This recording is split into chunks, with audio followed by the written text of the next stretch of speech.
If I had a garden, I'd grab a spade and dig a great big hole behind the shed that I know you'd make sure we had. And I'd bury you. Now don't laugh. And don't worry. I'd off you first. I'm not an animal. It'd be quiet so the neighbours don't hear. I have to improvise a bit because all the shops are closed. I have to make do with essentials. Cleaning products, probably. Yeah. A martini of all-purpose cleaner or a G&T and bleach. And if you struggle or refuse to down it for me, I'd have to be sly. A whack to the skull with my Russell Hobbs one-temperature iron and then a really airtight bag over the head. Or a homemade garrote. If I can figure out how to make one from YouTube. If you make a sound, I could ward the neighbours off. Just start coughing to make sure they stay clear. Sort of throaty, like, or really dry, like, or really slimy and mucusy, like.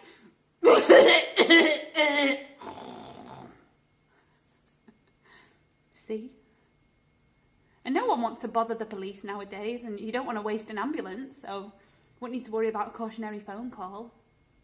I'd take you down to the end of the garden by night.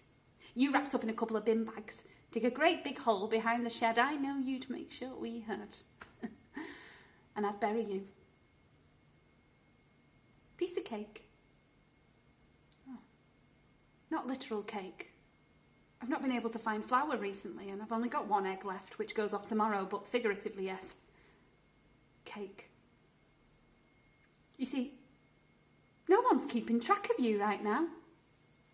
You don't have to clock in when you're on furlough.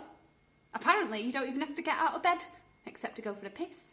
Or go and get some crackers from the kitchen, even though you know I can't stand crumbs in the duvet, but you go and do it anyway while watching reruns of Loose Women, you knob. All you've done apart from that is sit and watch old football games, which you say gives you a sense of community. I'm all for gender non-conformative viewing habits, but please pick a genre. You haven't got any phone calls going either.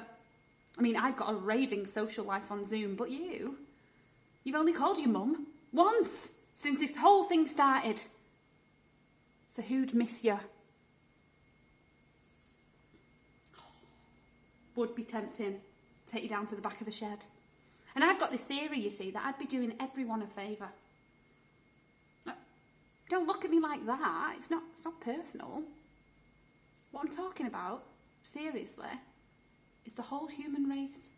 Because it really feels, it really, really feels like this is the world telling us to fuck off. Even if this is only step one and we flatten the curve like we all know we eventually will, step two will come back pretty soon.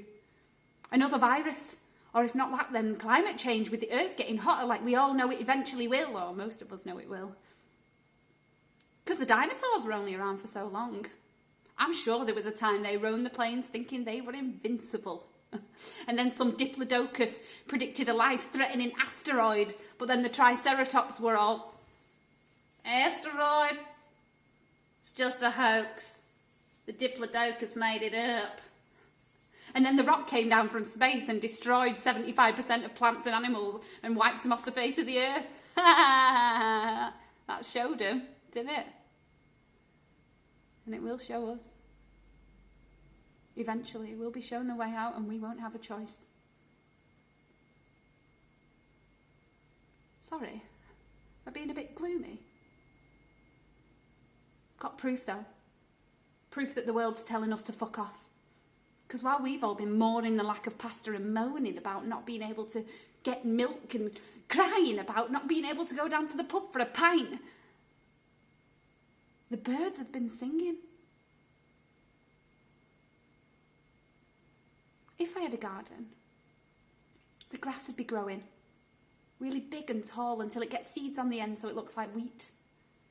And I'm sure there'd be more flowers because there's no fumes on the road now that no one's driving to work. So you see, there's probably something good about us not being out there. Even better maybe if we die off.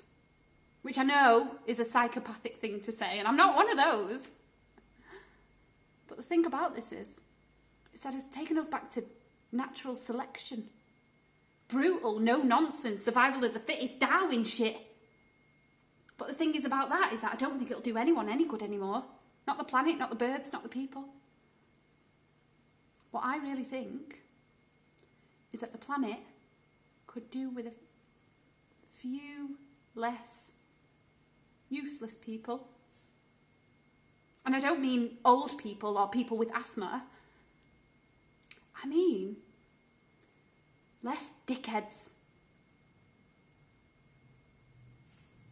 Like you.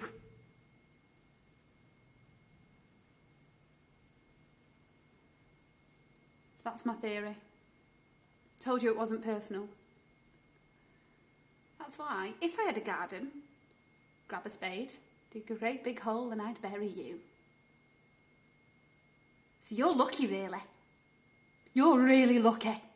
Lucky that we picked the house with the office instead of a garden. So just remember to never, and when I say never, I seriously mean never,